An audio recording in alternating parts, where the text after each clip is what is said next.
Welcome back, and we are still with the inaugurations which took place yesterday. President Abdel Fattah al-Sisi attended the inauguration ceremony of a number of mega national projects, on top of which was the University of King Salman in the Red Sea resort of Sharm el-Sheikh. But there are other two branches of the university, the first in Tor and the second in Ras Sidr.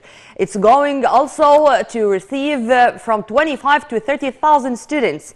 And there was a speech by the president in which he talked about many of the points of the state agenda 2030 and the plans in the near future. To shed more light on this and on the mega projects which were inaugurated yesterday by the head of state, we are very much delighted to have with us via phone Dr. Hassan, Wageeh, Professor of Political Science. A very good morning to you, sir. Good morning to you and to everyone. Sir, as I was speaking about the speech of President Abdel Fattah al-Sisi during the inauguration ceremony which took place yesterday, there were many points, and on top of which was speaking about introducing the high standard of education service. And the head of state said that we intended to have from 125 to 130 universities by the year 2030 to cope with the growth of the population. How do you see these statements, sir, and how do you see the importance the state is giving to the education sector in general? Actually, it is very important to have this kind of projects for the future of Egypt, because actually without education there is no progress. There is no progress. Hello? Hello? Yes, sir. The voice, something went with the voice, I'm sorry. I can hear you well.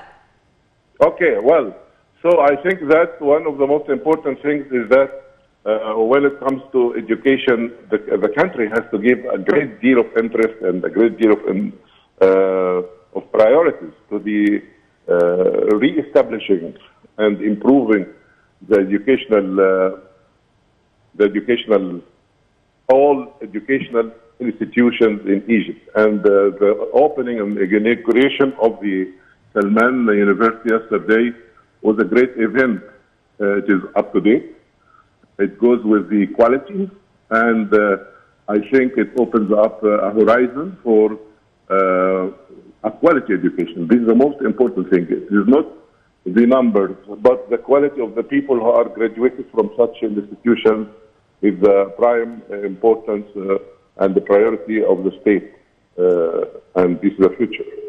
To echo what you were saying, sir, His Excellency Dr. Khaled Abdel-Ghaffar, Minister of Higher Education, spoke about the high standard of education and to qualify the students for the to meet the requirements of the labor market nationally, regionally, and internationally. How do you see this point in specific? Not only to educate our coming generations, but to fill this gap between theory and practice, between what they are studying and what they are going to meet in the labor market. Actually, we have been calling a long time ago that policymakers should have an eye on the market. So I think this is an embodiment of having such a slogan implemented.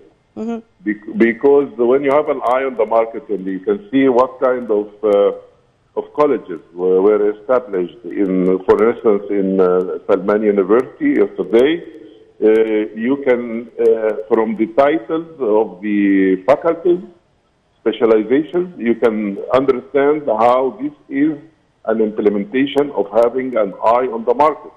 Because there is tourism, yes, and the area in Sinai needs that. When it comes to certain specializations, they are very incongruent with the kind of needs in the environment around the university. So yes. I think it is very important to have an eye on the market, and this is a very good transitional leap toward in the right direction. Yes, sir. And also, King Salman University is another example or embodiment of the fruitful cooperation between Egypt and Saudi Arabia. The King Salman University was inaugurated by the head of state and by the Emir of Tabuk, Prince Fahd. And this is one of the aspects of cooperation between Cairo and Riyadh. How do you see having on the ground a project like that to embody the fruitful cooperation between the two brotherly nations? Actually, this is very important because our relationship with the Kingdom of Saudi Arabia is so special. Long time ago.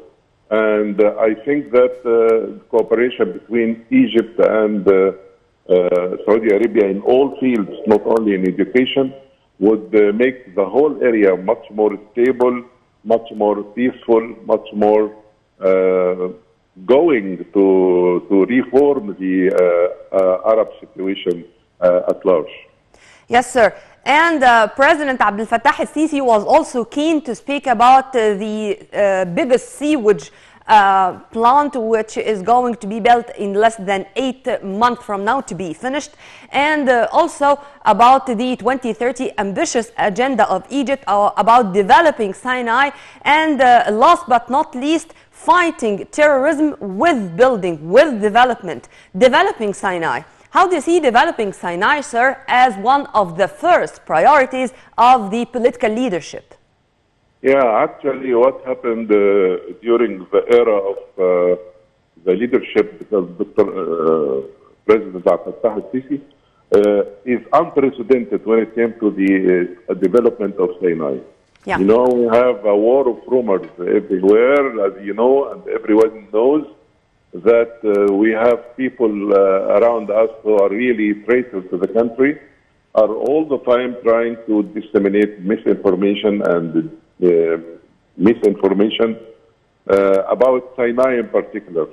But the fact of the matter that no one did give importance and care about developing Sinai like the current leadership. Yeah. And also the head of state was keen to speak about the importance of stability and security.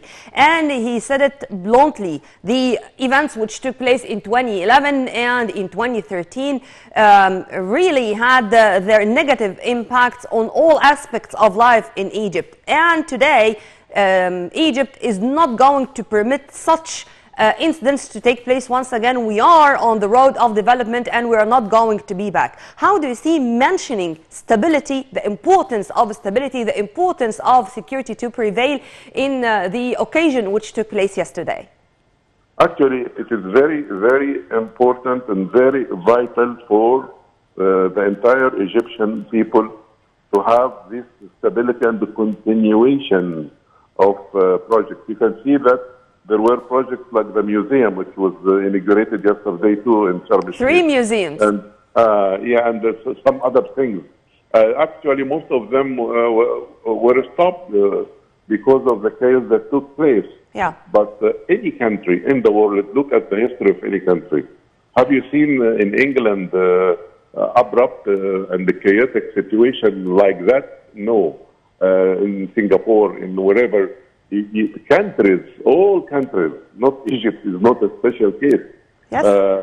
Need stability and need, and I think that people should solve their problems. If you have any problem of any kind within the state and within the stability of the state, because this would ensure for the current generation and the next generation a level of development. And we have enough of challenges. So we need stability to face all these challenges. We are enjoying stability, and inshallah the coming generations are going to live a better life than the one we are living in, by all means. Yes. All these projects is a sign of stability and progress. Very well said, I hope sir. This will continue to the best of the interests of Egypt. Dr. Hassan Wageeh, Professor of Political Science, thank you very much for your input, sir. Have a very good day. And by this we come to the end of our breakfast show today. Tomorrow is another day with another crew. Stay tuned only on Nile TV International always for more updates, and for more details please log on to www.nileinternational.net. You were in the company of my dear colleague Hala Al-Hamalawi and myself Nermeen Abdurrahman. Many thanks for watching.